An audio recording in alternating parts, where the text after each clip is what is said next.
Hey everybody, we're back again tonight for another episode of Frenemies, and I'm here again with DJ Cox, and we got a good buddy with us here today. How about old Mitch Norman?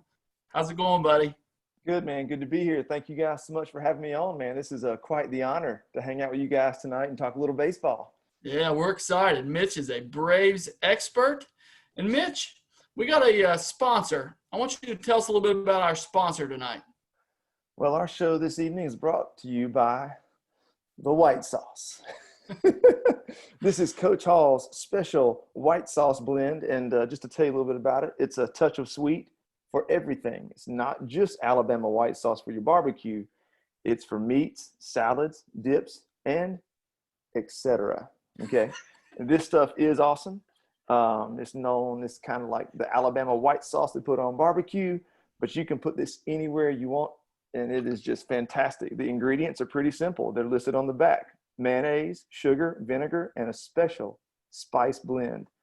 Go on to Facebook, look up the white sauce, and order yours today. Atta boy, Mitch. That is why you are an Insta model. That's the Yes, reason. sir. To look up Mitch, he's an Insta model. And I'm telling you guys, no joke, if you're tuning in and you haven't tried the white sauce, look it up. It's the bomb. We can all vouch for it. Pour that That's right, thing man. on whatever, and it's good. So, Coach Hall, there's your shout out. We only want about 10% of the profit, and we appreciate everybody. That's some good stuff. So, DJ, it's been quite an eventful week in baseball this week. Why don't you tell us a little bit about what happened with the Cubs this past week? Yes, sir. Here we go. The Cubs, 4-2 this week. So, David, we had talked the last few weeks about us staying right around 500, maybe a game below 500 in the weeks. We put together a pretty nice week here. I'm not going to lie, I was pretty impressed by a lot of things that happened this week for the Cubs. They are now 28-20 overall. Their fourth best record in the National League.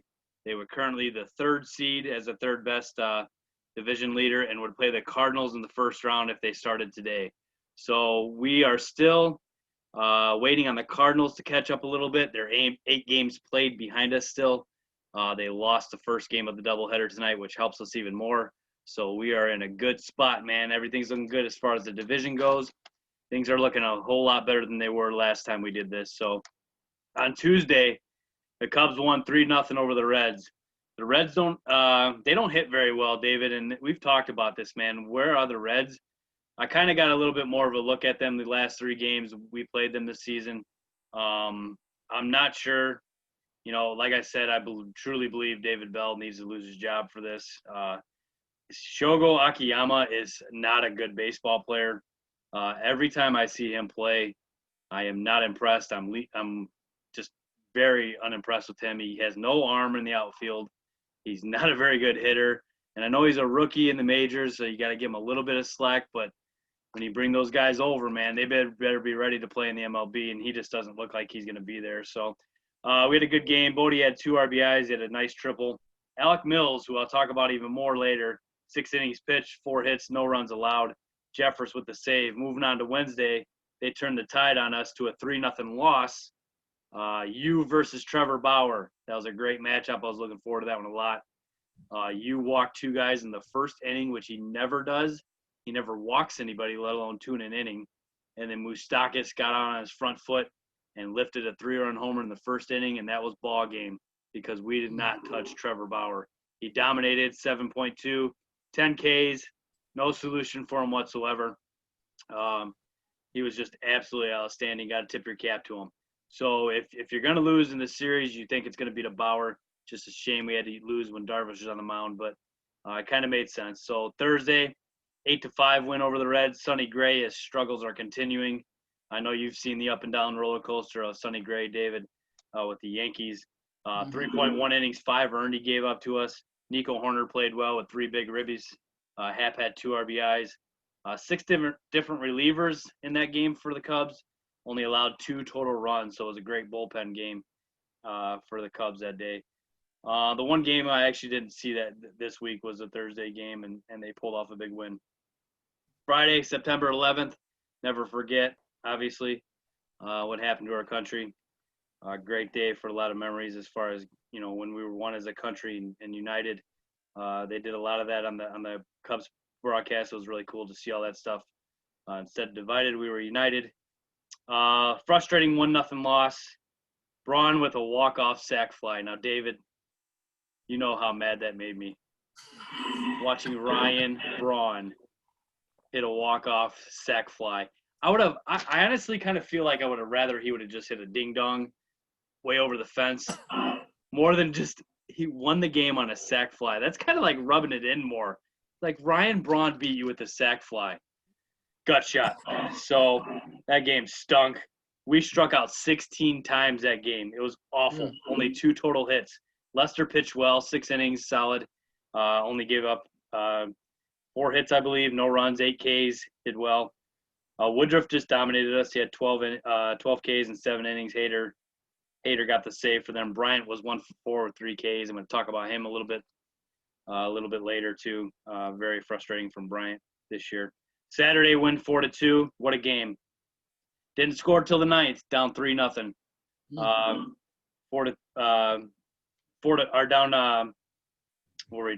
2-0. Sorry. Comes down to the 9th inning. Our offense had gone 17 innings without getting a run. So by this point, I'm just going nuts because they haven't scored in 17 innings. Braun hit a 2-run homer in that game, and in the 9th inning, it looked like it'd be a 2-game winning RBIs for Braun on 2 consecutive days. I was going to go nuts. That's terrible. But then Jason Hayward off of Josh Hader hits a 3-run bomb in the 9th on a 1-2 count and gives the Cubs a 3-2 lead. Awesome game. We ended up Vargas got another homer on the next at bat. Big win for the Cubs. We never hit off of Josh Hader. So when Hayward did that, I about went nuts. It was unbelievable. One of the biggest comebacks of the year. One of the most fun games to watch for sure. Sunday, speaking of fun games to watch, 12-0 left no doubt. Alec Mills, who had a win earlier in the week, no hitter. The first Cubs hitter since 2016 and 14 before that, both by Jake Arrieta. And then Carlos Zambrano threw one before him. And that is it as far as no-hitters in the Cubs history in my lifetime. So very rare and very cool to see that. Does not happen very often. David and Mitch, I'm telling you, I saw his curveball in the 3rd inning, and it was just absolutely filthy. It looked like it was going to hit every batter and just came into the strike zone. And that curveball in the 3rd inning, I knew he had something going special. Never in my wildest dreams would I have thought he was going to throw a no-hitter, but I knew he was going to win that game for us that night. It was sick, man. And one of your pitches, especially your off speeds working like that, you're going to have a great game. And that was a lot of fun, man. He only gave up 3 walks. He had 5 Ks.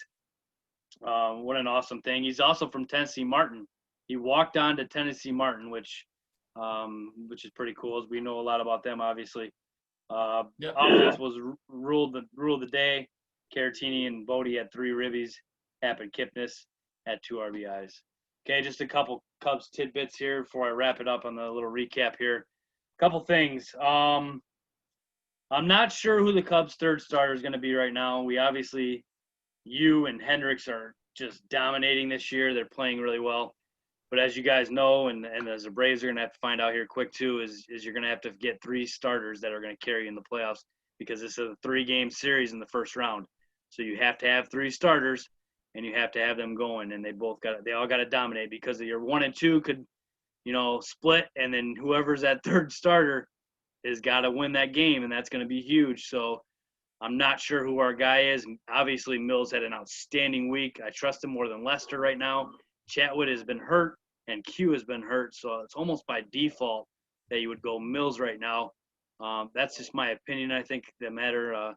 Not real sure what Rossi's thinking. I know we still got a little bit of time to figure that one out, but very interesting thing as far as that goes. And then, guys, I got a question both of you on this one before we switch over to a different team. I want both of your opinions kind of on this one because, like you were saying last week, David, with kind of losing it as far as Aaron Boone goes, you were a little on him. I'm a little turned off by Chris Bryant right now, and it's hard, man, because this is probably my favorite player. Obviously, we know the great things that he's done in the past. But, guys, he's got a 200 batting average. He has 2 home runs and 4 RBI on the entire season. He got benched last game. I know Ross, like, is kind of friends with these guys, which makes it a little difficult for him to bench him. But I promise you, if you take all that out of it, what he's done for you in the past and are looking at what he's done this year, he does not deserve to play. They got Bodie, they got Kipnis, they got Horner. All those guys are out playing Bryant. I just feel like they should be in the lineup when the playoffs come along, especially even now, really. What would you do with a superstar like that, David? What are your thoughts on that? Well, this is tough because the Yankees are in the same boat with old Gary Sanchez, except it's way worse. I'm reading a book about Joe Torre right now, and this is a really tough one. I'm probably leaning towards playing him, just personally.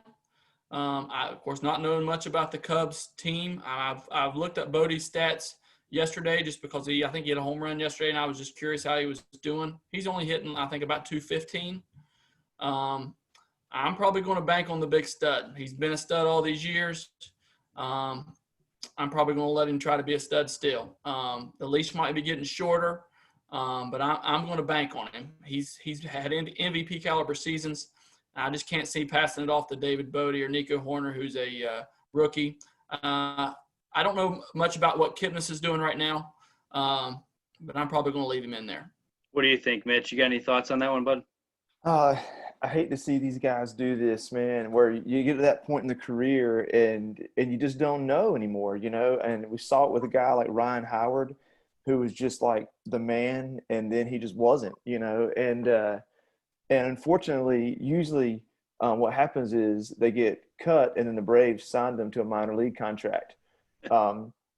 Welcome to the team, Pablo Sandoval. So anyways, so the loyal fan and baseball veteran guy wants to see Chris Bryant stay in. I don't know, especially in a shortened season where you got a 3-game playoff coming. I don't know if you can do that, but the only thing that saves him is that he has pop, and that's pop. Pop goes a long way. So I would say, I would say that a 280 career batting average. I mean, it's down there somewhere. If he gets hot, they're going to play him. But if he stays cold, I just don't think you can rely on that. I think you have to, which we don't believe in small ball anymore, but you'd almost rather have somebody that can get on base at least, versus a guy who's going to hit you. He's basically got 2 bombs in like 50 games we're talking about. So, it's hard to go with that in my mind. DJ, wasn't he injured? Yeah, he missed a few games. He dove at a ball in left field. He hurt his finger and his wrist a little bit. So he was out he was on the 10-day DL. He didn't last any more past the 10-day DL. So he probably missed about 7 or 8 games retro to when they put him on. So he did miss a few with that as well. And that was kind of frustrating too. So you could put it into perspective. He's got 2 home runs and 4 RBIs and 105 at-bats. So that places it a little more of a firm number versus games, because you're right. Yeah, I didn't take into account games he'd missed. Yep. So, yeah, I don't know. I don't know what his WAR comes out as, but I know that I know it's hard to sit and watch that, man. I know. It's been tough. I'm not gonna lie to you. Like I said, he's probably my favorite player, and I'm just like, he's completely lost. And as you guys know, here's my thing. Here, I got a problem with this swing right now. He's a launch angle guy, and he's completely launch angle everything. And he's getting himself in trouble with it. And, I understand these guys can hit at 500 feet.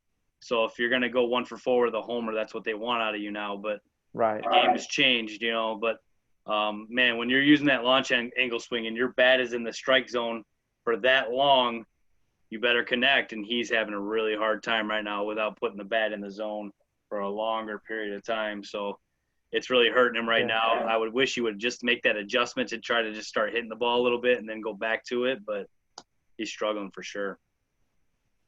So, David, we want to go with a little recap of the Yankees. I'll kind of kick you off here with your how you feeling about Aaron Boone after this week, buddy? I know last week you were ready to kick him to the curb. Anything changed? Well, I'm going to have to apologize to Aaron Boone. I know he watches our show, and I was off the deep end last week. I was struggling. The Rays had just handed it to us. The Blue Jays had just handed it to us. But, the Yankees have slowly started righting the ship. So, Gleyber Torres is back now. DJ LeMahieu is back now. Zach Britton is back now. Should be getting Judge and Stanton, they're saying, by the end of the week. And they started winning a little bit. Now, that was against the Orioles, who the Yankees traditionally own. So, I don't know how much of that you can take into account. But at this point, I'll take anything, DJ. So, they started off the week. They were tail end of the Blue Jays series. Lost the first game 7-2. Chad Green and Ottavino come in and get 1/3 of an inning and give up 5 runs. So 6 runs. That's how it started out for us. The bullpen just kind of blew it. The next game, J Happ is ticked off, DJ. He is super ticked. So he beat the Blue Jays 2-1, 6 1/3 innings, 10 Ks. It was feeling pretty good. The next game, Davy Garcia, he's back, 7 innings, 5 hits, 2 runs, 6 Ks. Gleyber had 4 RBIs. They beat the Orioles 7-2. Next game, 6-0. Garrett Cole, 7 innings shutout. First game of a doubleheader. Next game is Tanaka. They win 10-1. Voit had 6 RBIs. DJ, what do you think about Voigt's MVP candidacy still? Are you still a believer? Well, David, I mean, you had Jose Abreu starting over him in the still All-Star there. game. And I'm still there. Yes, sir. I just want to throw that in there. Man. You're still believing. Voigt's still leading home runs. Voigt's the 16 homers. man. He is playing hurt. He's playing hurt right now. So I don't know if you kept up. But they've been having to DH him. He's got a foot problem, and but he's still mashing. So pretty proud of the guy. Second game of the doubleheader. Let's see here. I'm sorry. Move on to the next day. This was an interesting game, DJ. Aaron Boone got tested here a little bit. So the Yankees win 2-1. And I'm just going to be honest. This would have really aggravated me back in the day. Jordan Montgomery's in the 6th innings. He's only given up 3 hits, no runs, and he struck out 9. And Booney comes out and gets him at 73 pitches. Ooh. There was definitely some smack talk going on to the point Boone has to stick his finger in his chest. Of course, we can't see what he's saying. But I'm going to tell you what, if I'm Monty, I'm pretty hot. I'm not going to lie. He's been struggling. He was pitching one good game, and it got rained out in 3 or 4 innings or whatever. I'd have been mad too, so just for the record. And it makes me wonder a little bit about the team atmosphere there with the Yankees. Again, I hate to keep crapping on Boone, but there was definitely an attitude there. Let's just put it that way. And like I said, I really can't blame him. I'd have been mad too. But the Yankees won 2-1. Next game, my boy Happ, he's on it again.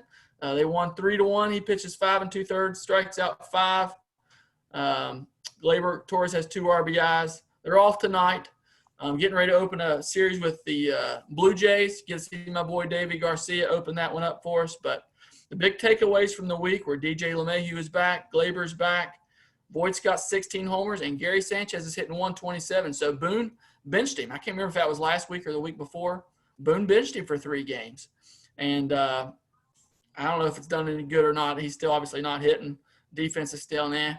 And so I really think this may be setting up for a JT Realmuto run for the Yankees. I'm serious. Oh. Yes, sir. I think Really? think about it, buddy. I think they're going to have to think about it.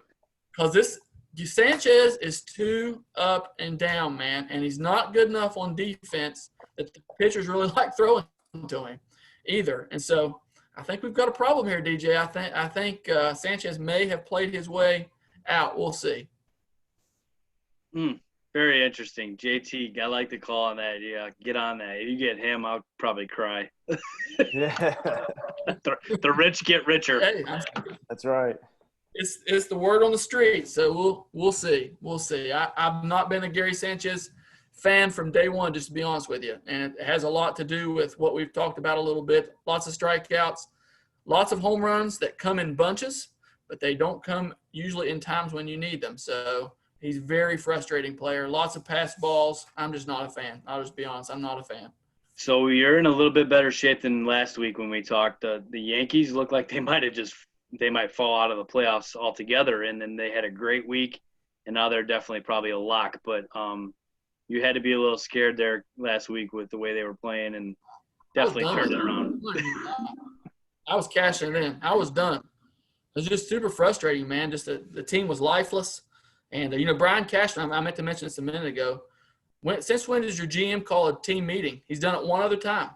And he called a team meeting in Toronto or at Buffalo. Got the team together and try to hash some things out. And apparently it worked, man. They lost the very next night, but then they got on this run. So we'll see. And the big difference, to be honest with you, the Yankees hitting has been pretty mediocre. The pitching was really great all this past week. And so even the bullpen, other than the one that they lost, Chapman came in and looked like a Aroldis Chapman again. He struck out the side their one game. So they might be right in the ship. I don't know. I don't think they have enough to win it, to be honest with you. But at least they're starting to look like a contender again. So well, it's all about getting hot at the right time, Yeah, that's exactly right. We saw that with the Nationals last year. That's right.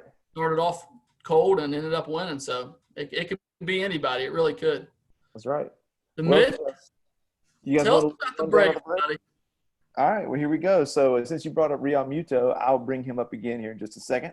So the Braves last week, they've actually played 8 games in the past 8 days. So they just lost tonight, Monday night. But last Monday they lost 5-4, extra inning loss. A.J. Minter gave it up late. And so, Braves have a great bullpen. They just weren't able to pull that one out. Then they go out and get crushed. The next night, Kyle Wright has a terrible start. Has like an 8 ERA, which is – we'll talk about that in just a minute. And so then the next night, they lose 2 games, and they come out and have that crazy 29-run night. The problem is they still gave up 9 runs. Yeah. So and another weird baseball trivia, in a 29-9 win, I think Bryce Wilson got a save in that. So that's weird. What? Yes. Are you serious? Yes. We were talking about the next day. Yes. I don't know how that panned out, but he absolutely got a save in a 29-9 score. So whatever. Yeah. Oh, and what I meant to say was in the Tuesday night, in the 8-0 loss, the Braves faced off against a young pitcher, Sixto Sanchez, and I'm pretty sure he came over in the Real Muto trade. So, because see, everybody wants Real Muto. I want Real Muto too.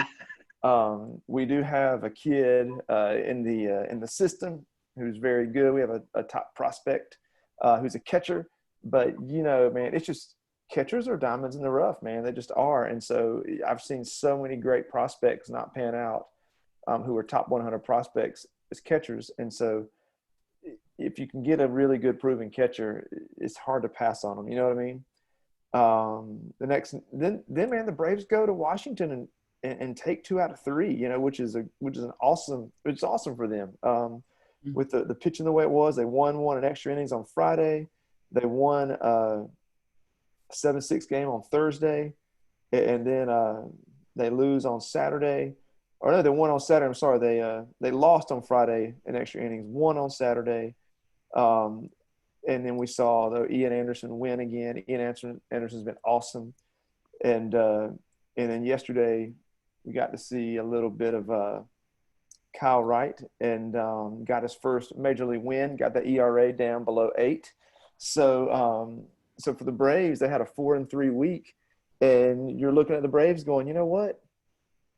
You have some terrible pitching, but you got Cole Hamels, who hasn't pitched in a year, but he got him in the wings. You got Fultonevich, who at times is all-star-like talent. You have Max Fried coming off the DL. You have a Kyle Wright that just got his first win. You have Ian Anderson that looks like kind of Soroka-ish. So even though your big gun Soroka went down with the Achilles, you have Ian Anderson who stepped up. And so, as bad as the pitching's been for the Braves, in a 3-game series, you get 2 of these guys to have a good night, and you got a strong bullpen, and you got guys that can mash, and you're saying, hey, we got a chance. And that's all you need, to get hot. And you just need one of those guys. You have Freed, you have Ian Anderson right now. You just need one Kyle Wright or one Sean Newcomb to just step up and pitch well. So that's where the Braves are. They're in the playoffs. I just don't know. That they're just not a complete team. And so until they figure out some pitching, and I don't know that they have time to figure it out. So the Braves are going to be the ultimate dice roll, I think, as the season wears on. So I was looking Soroka, over man. their stats today, man. Go ahead. DJ. Yeah, Soroka's injury, Mitch, me and David talked about tearing that Achilles. I've done that twice, and I'll just tell you that I wanted to throw up when I saw him do that. And, man, that's just rough. If you guys had him too healthy, the way he was rolling, your top three guys would have been really legit. And I think you're in the same boat the Cubs are right now. You got the two guys. You're looking for that third guy to step up, and that's going to be the key to the Braves and the Cubs, I believe, is getting that third pitcher to kind of get it rolling for them. Go ahead, David. What I was going to say, man, I'm really impressed when I looked over this roster at the bullpen, man. That bullpen is lights out. And if their starting pitching can just be good enough, I feel like the bullpen can carry you through. And then I had no idea how awesome Marcell Ozuna has been. To go along with Freddie Freeman and Acuna and those guys, man, and Travis d'Arnaud having a great year. I mean, they are an amazing hitting team. So, man, I would not sleep on the Braves, that's for sure. Because, like you said, Freed and Ian Anderson, if they can just have two good starts, really, you get later in the playoffs, you need four. But their bullpen is good enough. If they could just get them to the fifth, their bullpen's good enough to carry them through. So, man, I wouldn't sleep on the Braves. I've been high on the Braves from our first show. They were one of the first shows that we did, and I've been pretty high on the Braves.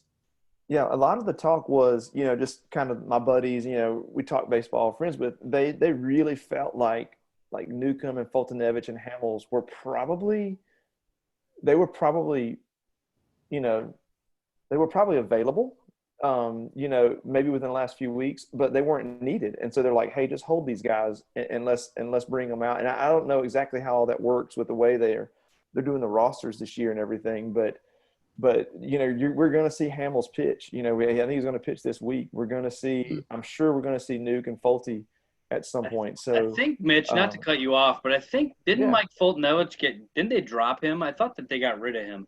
Am I wrong on that? Man, maybe they did, and that's. I think they DFA'd him, but nobody claimed him, so they kept him. He's still on the roster.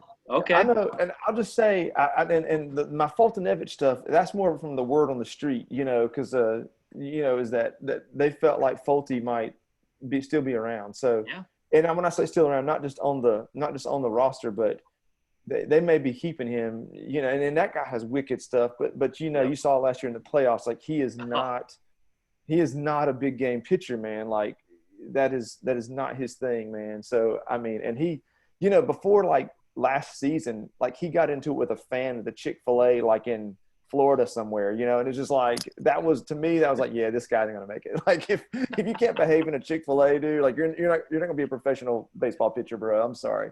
Yeah. So it was funny, man. In my notes, I wrote down, man, the Cubs and the Braves are really similar teams to me. The difference is the Braves have completely relied on the bats, and the Cubs have been able to put together really good pitching. Yeah. And typically you see teams with good pitching last longer. You know what I mean? And that's just in the playoffs. I mean, so the Braves, they have to turn that corner. A lot of people, I feel like, in Braves country are kind of upset that they didn't deal for Yu Darvish or somebody like that. I mean, we really thought, Mad Bum was coming, man. We thought, I know the talk show radio guys, and we thought it was a deal, man, that we were going to get Bumgarner because he's from North Carolina, which is like hop, skip, and a jump from here. And we were like, man, he's kind of a Southern guy. He was like doing rodeo stuff, like under some fake name. We're like, man, he would love Georgia. We're like, man, we're getting Bumgarner, and then like nothing, and then not only did they not sign him, They let go of Keuchel. They, which I understand for the money. And so they're really building this very inexpensive, potent roster, and they just aren't willing to spend on the pitching.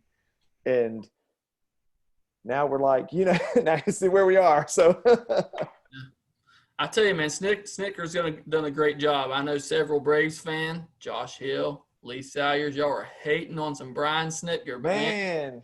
He has done a really good job managing this year, in my opinion, a little bit that I've kept up with the Braves. And like I said, if you look at their pitching staff, I mean, I don't know how they're doing it. So he's done a really good job, keeping them going. So I think the Braves could be dangerous, but you're right. You look at the 2 World Series teams last year. Who were they? They were the 2 teams with the best pitching. And so right. it'll be interesting to see who rises to the top. And I couldn't sleep on the Cubs either, man. Darvish and Hendricks is a pretty good 1-2 punch. And I wouldn't be mad going into Game 3 with John Lester, to be honest with you. He's a big game pitcher, and I know he's not had a good year. But I wouldn't be scared to throw him out there in Game 3 if that's what it came to. So, Game 4, that might be interesting. But, again, Alec Mills has looked great. And so the Cubs are an interesting team. But really it looks like it still comes down to Dodgers and now Padres. So, guys, let's talk a little bit about the standings. And so I got to say something right here. DJ, question for you. Who is the best team, not only in the American League, but in all of Chicago this year? You see this, Mitch? Anytime you're You ready. see where he's going with this, Mitch? Yeah. He does this to me all the time. It's a legitimate question. I just wasn't sure. I'm gonna point this way to the guy that we brought into the show tonight. No, I'm not answering that stupid question. Mitch, do you have any idea who the team with the best record in the American League is right now? I think their colors are black and white. They are black and white. Right. Yes.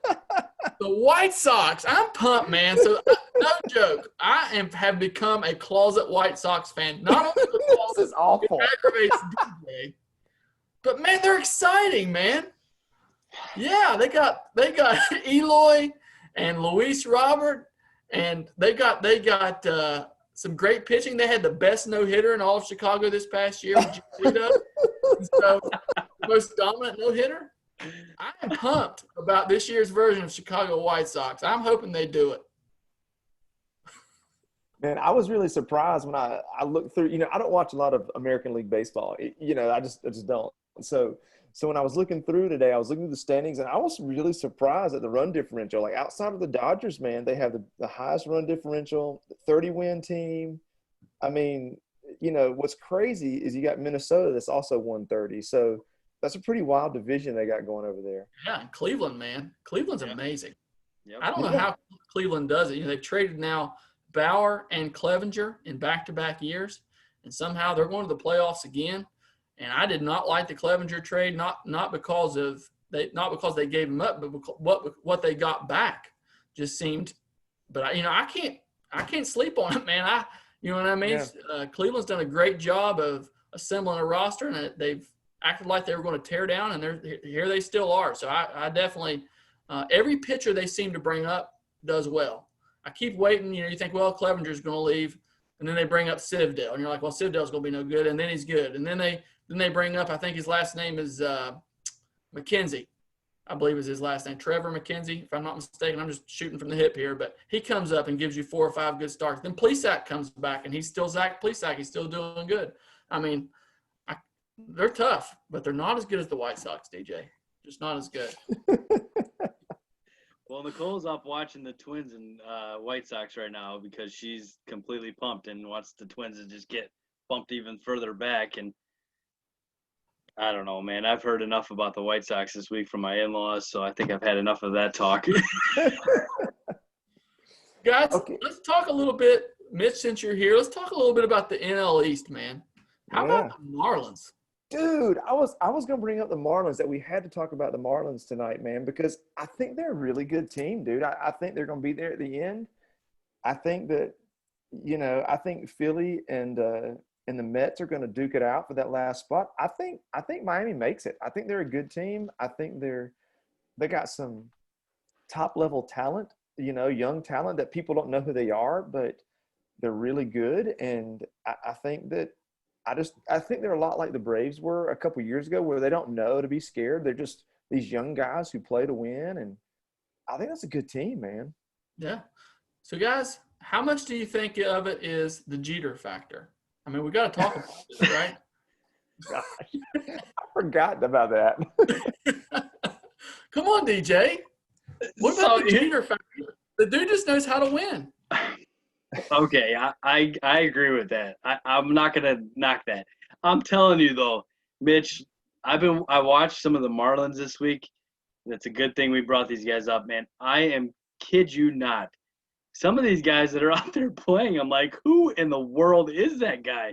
Like, it's seriously, when you play the Marlins, it seriously feels like you're playing their A-ball team to their major league team and everything in between. Yeah. They got everybody up, and everybody's played this year, and I have no clue who more than half those guys are. Oh, me And neither. they've got a winning record, man. Yeah, but it's this thing where, like, I've heard guys talk about this. Like, you get a major league player and he'll go play AA for a week, and he can't hit because those guys are so up. Like, I'm facing whoever this is, Yeah. and then of course, I notice this a lot. I think today, this is what I think with the analytics they have today. I think it's hard to hit guys you've never heard of because you don't know what they throw, you don't know their tendencies, and so I see that a lot with the Braves. Like, you see a guy come up.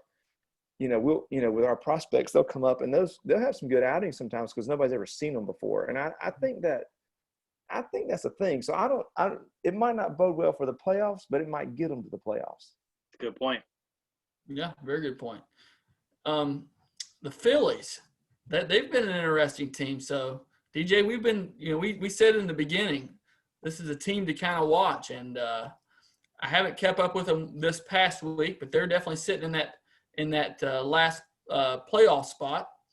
And I didn't realize it. DJ, did you realize the Reds are only a game out? That's another thing. We'll double back to the Phillies, but did you realize the Reds are only a game out? That's crazy. I'm telling you, David, if it's not the Reds or the Rockies, somebody's taking over the Giants. I'm just not – they cannot make the playoffs with Gabe Kapler as their manager. Come on. So bad. So bad. He is awful. We trashed that team so bad. They're so bad. The Orioles or the Tigers were going to be better. Man, we kind of missed on that one, didn't we? No, we didn't miss. It's not over. They're going down. Yeah. I am not convinced they will make the play. I do not believe it. I don't believe it. Yeah, this is a manager who went during a Braves game, if I'm not mistaken, went to the mound to put in a pitcher, but he had no one warming up. Like, this is who we're talking about here. True story. I can back him on that. RBI baseball, where you just like, oh, this guy's not doing any good. Let's go get him. He thought he was playing RBI or something. Yeah, dude. Like, what? it's like that was the moment I thought, yeah, I could do his job. Come on. Yeah, I'm with you. But yeah, the word on Kapler is that he's a major, like, nutty analytics, like, crazy stat analytic stuff guy, like, not, which I think Snitker is the opposite. And I don't know. I'd be interested in hearing some of the critiques of Snitker, because most of them I think are pretty. I don't feel like they hold a lot of water, but so I'd be interested in hearing that. But yeah, I think Kapler's like that ultra, and y'all probably cover this, but I think he's that ultra by the analytics, whatever the stat sheet says, that's what we're doing guy. Well, to add to what you just said there, I would not take a word from Josh Hill or Lee Salyers about what Snicker's doing, because Josh Hill will fire any manager after one bad game. He thinks he's the worst manager in the entire world after one bad mistake, one bad outing. He's an idiot, and he's got to be fired. So don't listen to Josh Hill on that one. I would go more like Sheldon and Casey if you need to kind of get a little more feel on that one. Right on, man. So let's talk about the Phillies, man, the fighting Girardis. What do you think? What do you guys think about the Phillies? Well, here's the thing. The Marlins, the Phillies, and the Cardinals are kind of all in the same boat the next 2 weeks. These are the teams that got, their season shut down for a little bit, and they're all playing a vast majority of doubleheaders in the next 2 weeks. their schedules are crazy, and it's going to be tough on them. I really believe the Phillies and the Marlins are going to get there. You know, I think all three will make the playoffs, but man, they are going to be worn down these next 2 weeks playing all these games, and it's going to be a fight for all of them. There's no doubt about it. So there's going to be some major managing going out. We're going to see what these managers are made of here, because they are in a race and they're all in it right now. But man, just as fast as they're in it, they can be out of it if they drop these double headers or have a bad 3 or 4 games in a row. With all these teams that are close in the NL, you could be out just like that. So man, they've got to really strap on here the next 2 weeks and go for it. I do, like, you know, we talked about Girardi, David. I love Girardi. I think, you know, he's the right man for that team, for what they needed. Going 500 last year with that team, they needed somebody coming to kick all their guys in the butt. So he's done it, done a good job. I think they're going to make it. You know, Capper's defense. Girardi's only 500 with that same team. And I'm a huge Girardi fan, but maybe we weren't giving Kapler quite as much as we dislike him. Maybe we weren't giving him enough credit in some areas. What do you think, DJ? I'm not buying it, but Yeah, I think you look at the Phillies on paper and you're like, man, this is a good team. You know, you look at their staff, you look at what they got, and you're like, they shouldn't be behind the Marlins, you know. And it's just so it is weird. It is an odd, and I can't put my finger on it, but it is odd. And I've seen that team, because they're in the East. I've seen that team fall apart a lot, you know. So I think, like DJ said, they very well may make it. I don't know if what they have left in the tank when they get there. Yeah, I agree with you. I hadn't taken into account them having to play all those games, and of course St. Louis in the same boat. So I'm with you. I'm gonna be honest with you guys. I really think this is messed with the Yankees this year. This is the second straight week they've played 9 games in 7 days. Second straight week, and of course they've had injury problems on top of that. And so probably a little bit of my frustration with Boone was really not understanding what he was having to do to survive those weeks. And so it was wearing me out. Like, for instance, the Clark Schmidt, we talked about that last week, DJ, having to bring him in the middle of the inning. I really just don't think he had anybody else he felt like he could go to, you know, at the time, due to these constant doubleheaders. So having to do what they're doing at the end of the season, going into the playoffs, playing for a playoff spot, I'm going to say that doesn't bode well for either team. And so it makes me wonder, honestly, about their chances a little bit. I think it would be a perfect opportunity for the Marlins to just slide right on out. But we'll see. I'm pulling for the Marlins, I'm telling you. We got 2 Yankee connections there. We got Mattingly managing them too. So That's right. I'm pulling for the Marlins. I got a question for you guys. What do you guys think are the chances that San Diego actually takes over the Dodgers? So they're actually playing tonight in a 3-game series. They just started. And, David, this is a good point. I'm glad you brought this up. The Padres, I believe, if I'm not mistaken, I just heard that they have won 20 out of their last 24, which is 7 straight. And 7 straight. 7 out of their last 10. 8 out of their last 10, sorry. Unbelievable pace. They are in a spot where if they play well against the Dodgers in this series, they could be in first place. Mm-hmm. And, man, it does not surprise me as much as it should, because it's the Dodgers and they're class by themselves. We've been all over the Padres this year and how good they are, man. This team is for real. And it's a big bummer that Hosmer's out for the year now, because that is one of the guys that you look at on that team and just you root for a guy like that. And, man, he squared up for a bunt and took one off the finger. I don't think he's coming back from that. So big blow for them. But they got Mitch Moreland, and he stepped right in, and now they can use someone else to DH, I guess. So these guys are on a tear.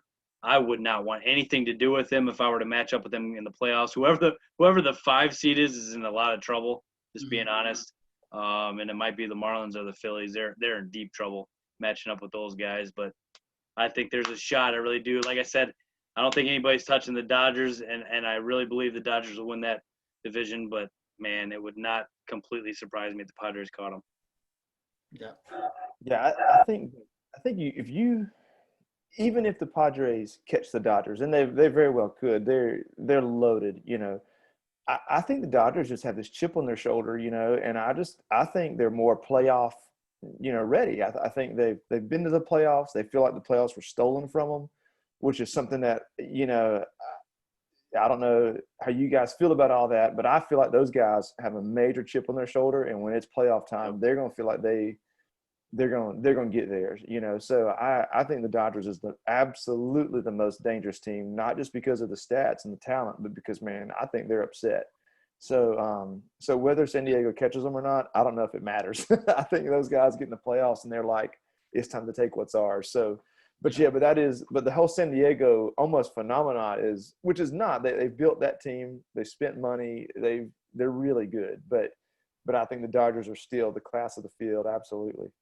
Well, that Clevenger trade, I'm going to go back to that again. What an awesome move from the Padres standpoint. He signed for another couple years, and when Clevenger pitches, he's a stud. And now he's going to a pitcher's park. Man, that was a shrewd move. And, Zach Davies, another shrewd move. Last I looked, his ERA was about 2.50. He's been awesome. Then they got Dinelson Lamet, who's having a great year. I mean, they kind of got a monster going there. And Paddock's had a down year. If Paddock was clicking, man, whew. And even now, I wouldn't want to face them in a 4-game series with those guys throwing. Man, and then obviously their lineup with Tatis and Machado, they're going to be tough, man. They're going to be tough. Yeah. I'm like you guys. I think the Dodgers are going to hang on. And that's a good point, Mitch. I think they are angry. And Kershaw's back, and so I think they're going to hang on. But, man, it's pretty fun to watch the Padres kind of sneak up on them there a little bit. It's pretty cool. Oh, yeah. Absolutely. The other thing I was going to bring up, guys, me and DJ have talked about the expanded playoffs. Mitch, I want to get your opinion on it. I was looking here, and if I counted right, there's going to be 4 sub-500 teams in the playoffs. What are your guys' thoughts on the expanded playoffs now that we're a little closer? Well, I don't particularly like it. I think it's fun for this year. I think we kind of needed this year, if that makes any sense. I don't know, with just having such a short season and everything going on. It's kind of just been like, here, everybody have everything, And so, I mean, I get it to some point, but hopefully next year we're back to normal and everything goes back to the way it should be, and we kind of chill out on this a little bit, because it's a little too many for my liking. I mean, I do like I do love the whole playoff experience, but I just hope they go down a little bit more the way it was. I'm not exactly a fan of it, but I mean, I get it. They keep more teams in it longer, and it's been fun from that standpoint. It really has. Like, almost everybody up until now has been in it. You got a few teams that are out of it now for sure, but and that's a long time to be in it for all these teams. So from that standpoint, it's been fun, especially for those fan bases of teams who are terrible. So from that standpoint, it's been fun, but not for next year. What do you think, Mitch? Well, I was doing the math the other day, and I thought, man, the Braves are a lock, and they kind of are. I mean, sort of. And I was doing the math, and I was like, well, we only have 15 games left. We're up by this much. And then I realized, dude, that means we still have a quarter of the season to go, which is it's so weird. Like, it messes up all of just the way you look at it, I think what's going to happen is somebody, and it could be the Padres, could be the Dodgers, could be the Braves or the Cubs or the Yankees, but somebody, their ace is going to have a bad night. And and that 3-game playoff is going to be a nightmare for somebody. And that's just not the way baseball usually is built. You usually play 7-game series and stuff like that. And typically the longer the series, the more likely the better team wins. That's just the way it typically works. Yep. So you may end up with a really strong team out after the first week. And I think that's really odd. And I'm not saying it's right or wrong. Mm-hmm. It's just odd. I've never liked the 1-game play-in for the wild card team. I do not like that. I don't know how to fix it, but I don't like it. So this is a way kind of around that everybody gets a shot. I still think you're going to have one of those. There's 16 teams go in. I still think one of the top 4 teams are going to be there and be the champs at the end. We can argue about who the top 4 are, but I think it's going to be one of those upper echelon teams. I don't think you're going to see the Marlins carrying home the trophy at the end of the year. but the fact that they're in it's interesting and fun. So I do enjoy that, but I don't like the 3-game play-in or playoff or whatever that is. But I don't like the one game wild card play-in. I've never liked that. So I enjoy it. I was really surprised when I listened to your podcast on the Braves that Shelton said he thought the season was too long, and a lot of baseball purists are just so against that. But even I kind of feel the same way, that I do wish the season was a little shorter, even if that made the playoffs longer. I think we're at a place where we're going to talk about that kind of stuff around the game of baseball. So they're interesting thoughts, And so, yeah, I think it's too many in the long run, but I can't really come up with a better option either, because I don't like the 1-game play-in. So that's kind of my thought there. Yeah. And just for the record, I'm probably on board. The only thing that bothers me about a shorter season, literally the only thing, and this is a big deal because me and DJ argue about the Hall of Fame all the time, but it's definitely going to suppress some guys' stats. It is, yes. And that's the only thing. But I actually am probably more in favor of the short season than most. I think having talked to people, around the game, maybe that are fans but not diehards, that's what happens. Is a lot of times these teams just kind of get lost, or you kind of get lost with your team, because it is so long. And so I wouldn't mind them going to a shorter season. I think it would probably cut down on some injuries, that kind of thing. But I think the chances of it happening are pretty slim, because ownership isn't going to want to give up those games. So that's right. And in reality, once they take away the games, they'll never put them back. I don't see that if they ever were to take away and make it a 120 game season or something like that. To turn around and add the games back in would be even more weird. And there is something awesome about, it's the summertime, it's July, and it's a Tuesday. I know the Braves are on, and I love that, and it is a great thing it doesn't, the Braves are going to be off, or your team they're going to be off 2 or 3 times a month, but pretty much if you want to go see them play, or you want to turn the TV on and watch them, they're there. And that's awesome. And I would hate to think of a world where that doesn't exist, But we just lived it the first few months of 2020 anyway. Well, yeah, there you go. Yeah. And so, so I say, I entertain the idea. I don't know that I would like it if we did it. Right. So, DJ, we had some milestones this week happen, buddy. Why don't you tell us kind of what went on in MLB this week? All right, this leads me into my trivia question. This is for both of you, okay? So chime in and if you think you know the answers on this. This is kind of a fun trivia question here. Mike Trout hit his 300th homer. In the meantime, while doing that, which is absolutely awesome because he's the 11th youngest guy to ever do it, we talked about how he did it faster than Barry Bonds, Babe Ruth, and Hank Aaron. He got to 300 faster at the age than those 3 guys did. Unbelievable. He broke Tim Salmon's record of 299 for the Angels. He's a stud, one of the GOATs, to be honest with you. All right, so there are 4 other guys in the major leagues right now who lead a franchise in career home runs. Name those 4 active players, obviously Trout being the 5th. 4 guys active in the league lead their franchise. Lead a franchise, not necessarily the one they're playing with now, but they lead a franchise in career home runs. There are 4 active guys who lead a team in career home runs. All right, so would Pujols be one? Pujols was a great guess, man, and I thought of him too. I missed that one because he split right in the middle between the Cardinals and the Angels, so he didn't get it. Man. Okay. I got to think about this a little bit. That's a great guess, though, because I missed that by guessing Pujols, too. I'm not going to lie to you. All right, what about your man Ryan Braun? Braun is one of them, unfortunately. Yeah. Braun is the all-time Brewers leader in home runs. That is one. Very good, Mitch. I'm kind of stumped by this, just to be honest with you. I am, too. Okay, so is Ryan Zimmerman still playing? Bingo. I had a feeling Nationals, that was going to have to be one of them. I missed Zimmerman. Bingo. That's 2. Let's see here. I feel like, let me think here.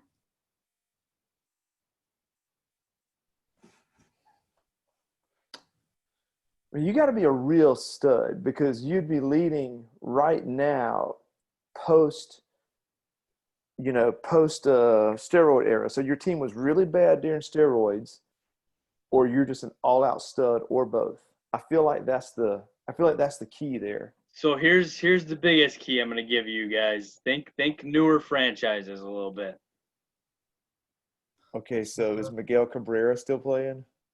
Ooh, Is he that's a even great around? guess. It is not Miguel Cabrera, but that is a great guess. Man, So newer franchises. But who What is about over there? the see, all-time Marlins leader, Mitch? Who's the all-time leader in home runs for the man. Marlins? This is one of the two you're missing. Sheffield. Active. Active. Come on, David. All-time. David, Man. I'm very disappointed in you. Giancarlo Stanton, my man. That's There right. you go. Man, that's right. Man. It's easy to forget about him because in the last 2 years he's only played like 8 games. Yeah, I seriously, that's so true. I was like, he's still playing, right? Okay. Yeah. All right. He was on like historic home run pace. It's really sad. I mean, he was on he was definitely on a Hall of Fame pace. Yeah. I kind of forgot about him. You're so right. Yeah. Go across the state a little bit to Tampa, and who's their all-time leader? Okay, I'm gonna guess Evan Longoria, but I don't think that's right. I just can't think of anybody else. That's the man right there. Man. You got it. Good job, Mitch. Very Man. good, Mitch. That stretched me out on that. All right. Fantastic job, buddy. That was really good, you guys.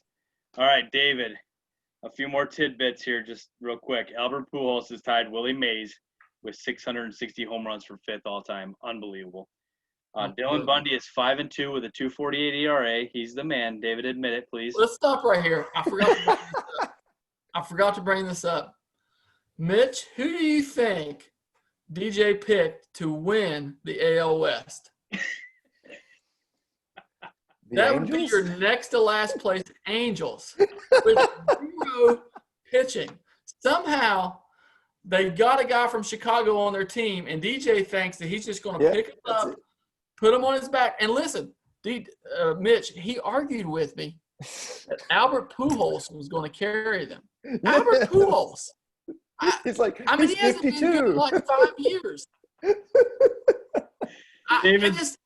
It still blows my mind. We could do a whole episode on this. I'm not even joking.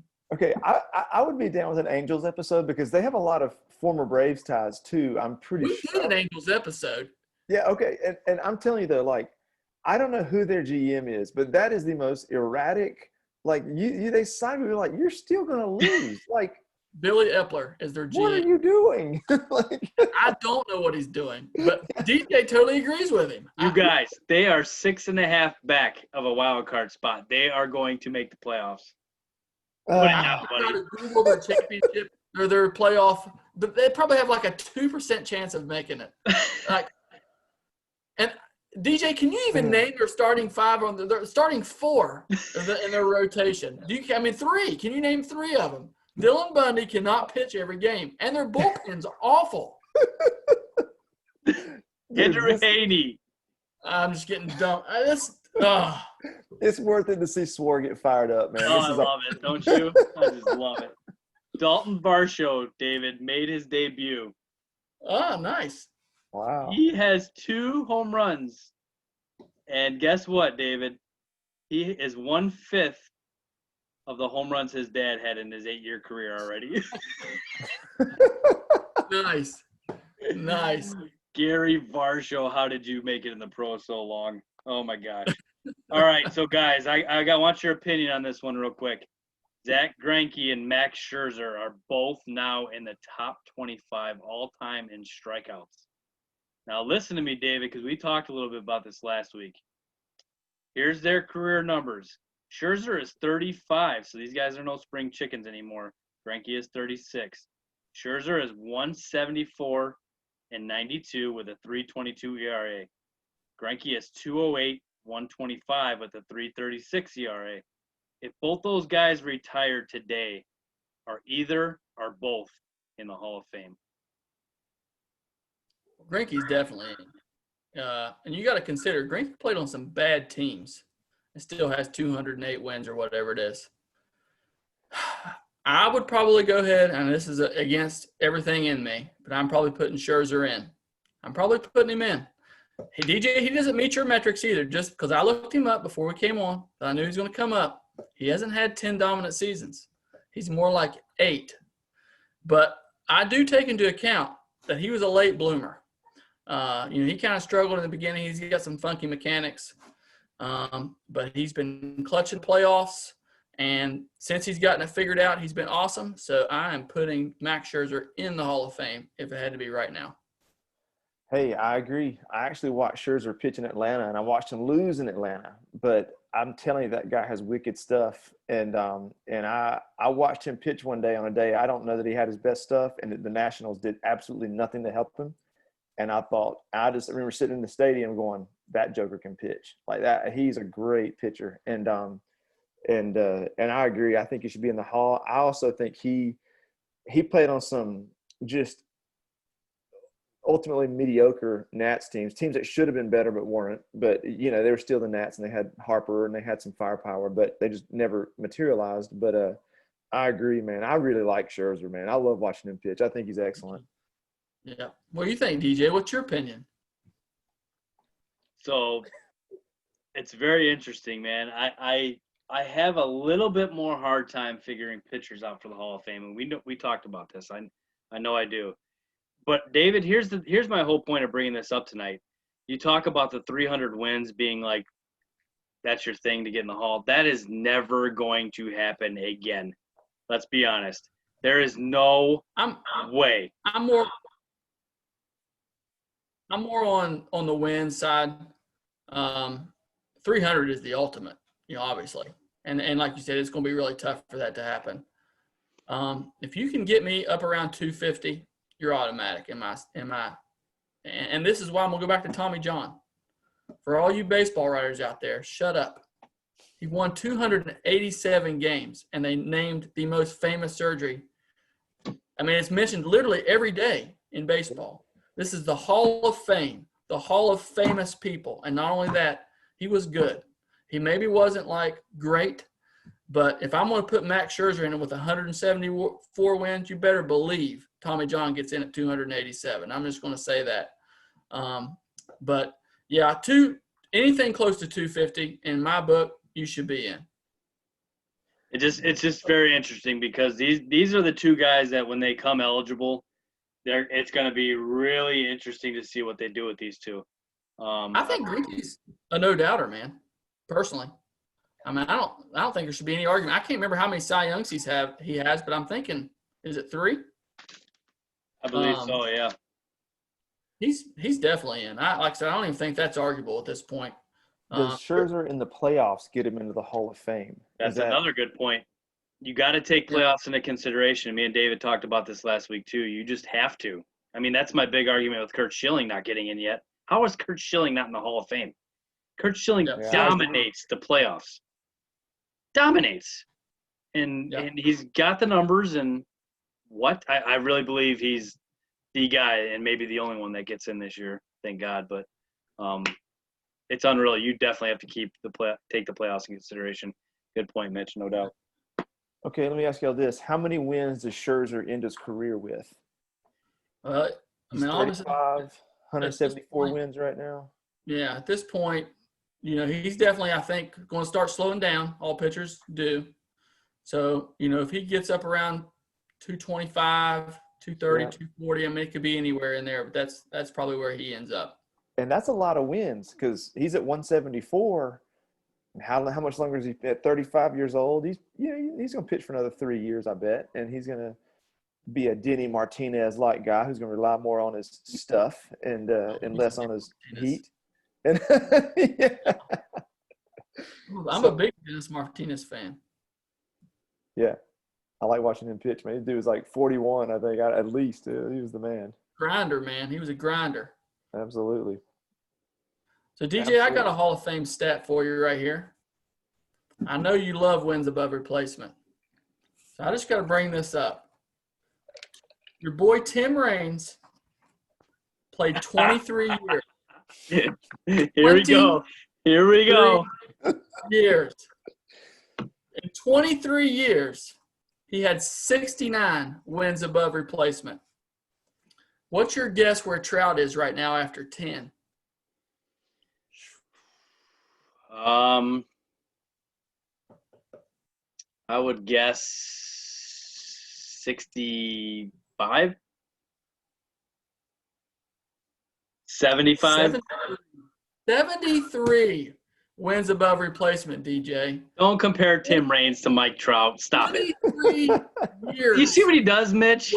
That's because you can't compare them. You can't compare them. One's Why a Hall can't of you? Famer and one is not. You That's don't compare every Hall of Famer to Babe Ruth. If you're not Babe Ruth, you're not in the Hall of Fame. Come on, David. If you're not Mike Trout, you're not in the Hall of Fame. Get out of here. Mike Trout in Mike 10 Trout's one of the best years. players of all time.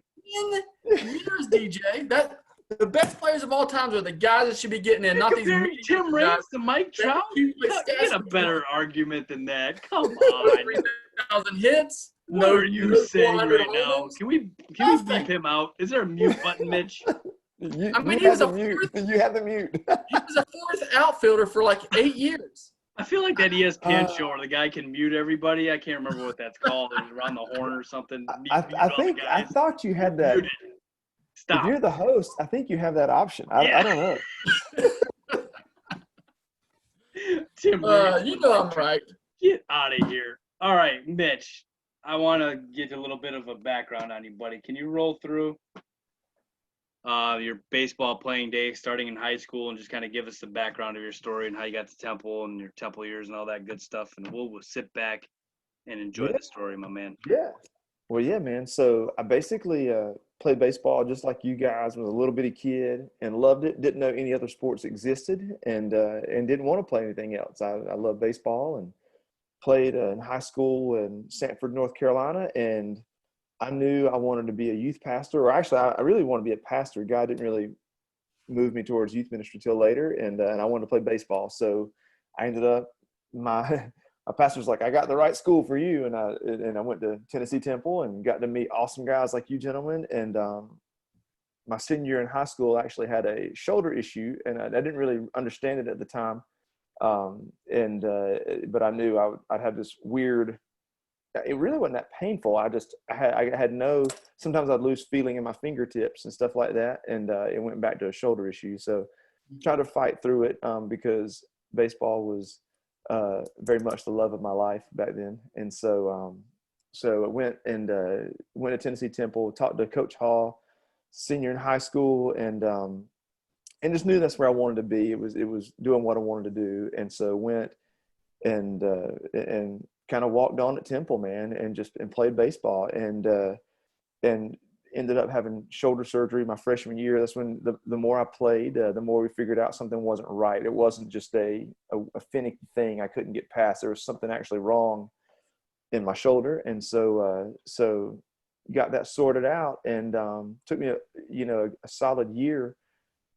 I think I had the surgery during baseball, right in the middle of baseball season in like 2003. So it wasn't really until 2004 I was really just kind of getting my wings back, and so I played for a couple years and just had the time of my life. It was, playing college baseball was amazing, and it was almost like a dream. Looking back at it, it was everything I ever wanted to do as far as sports goes, and I couldn't believe, when you're playing college baseball, it doesn't matter the college, you play every single day, you practice every day, 10 months of the year, you're focused on baseball. And I became I just couldn't believe how much better I got as a player, just playing every day and repping every day. But the real thing was, though, is even though my career never panned out like I hoped it would, it never did. But just fighting through the injury and really just being around great guys and great people who love the game. I became, what I got out of baseball was I learned how to be a great teammate, and it helped me be a much better person. And so that's how I ended up playing at Tennessee Temple. And what I ended up, I realized at some point, hey man, I'm not going to be some kind of star here. That's just not going to happen. With just, by the time I'd kind of fought through the shoulder issue, I was a backup, but I was going to the field every day because I loved the game. I just loved it. I just love being around it. And that's probably the happiest I've ever been in my life when it came to baseball. Cause I was just playing for the love of the game, man. It was nothing else. And so it was a joy to play. And of course getting the camaraderie of a baseball team, it stinks that, you walk away from the game and you miss the game, but you miss the camaraderie, man. And just the guys you travel with and you play with and you tell stories to, and guys like you guys. I was from North Carolina. I'd never met anybody from West Virginia or Illinois, man. I was just a kid like from the country in North Carolina, so it was awesome experience, man. Yeah. Man, dude, it's been awesome to keep up with you even outside of your modeling career. Yeah. Proud of you, buddy. Which is pure satire, if anybody is interested in looking into that. But seriously, dude, man, real proud of you. It's awesome to see all you guys that went into ministry, man, sticking it out, and you're the real deal, even if you don't like hymns anymore. But, we're proud of you, dude, man, seriously. And, man, it was awesome to get to play with you. I think just 1 year, if I remember right, you got hurt in the fall of our senior year, if I'm not mistaken. Is that right? Yeah. So it was lingering on, and I'd actually gotten hurt the year before, like my senior year in high school, and I thought I'll just fight through. I'll work through it, and it lingered on. And I will say, I'm sure y'all have talked about Coach Hall on here a little bit, and Coach Hall is one of the most genuine and kind guys, and he was so good to me, man. He came to me one day, and we used to practice over there in the hood, man. I can't think of the name of that place. Avondale. That's yeah. And he came to me one day. We were over there at Avondale, and he came to me. He's like, "Hey," and he was so nice. And he said, "Hey, I really want you to think about redshirting this year." And I was like, "Absolutely." He's like, he said, "I want you to figure out what's going on, figure out what's wrong, get it fixed, and come back." And he always made me feel like he's always gave me a job to do. He was always so good to me. I really meant a lot to me, just how kind he was to me working through that. Because I know that's probably hard for him to say, "Hey, man, you got to get this fixed." But he did it in a wonderful way, and he was right, and it was the best thing, And so now, that was, gosh, man, that was like 15 years ago, and I go out and throw the baseball with my kids and coach baseball, and I love it, and I wouldn't have it any other way, So yeah, man, that was good times. And but yeah, I think that fall was when Coach was like, "Hey, we got to figure something out," and and I was like, "Absolutely." And so hey guys, I knew it was coming. My battery is about to die, so we got to wrap up here for sure. I hate. Cool.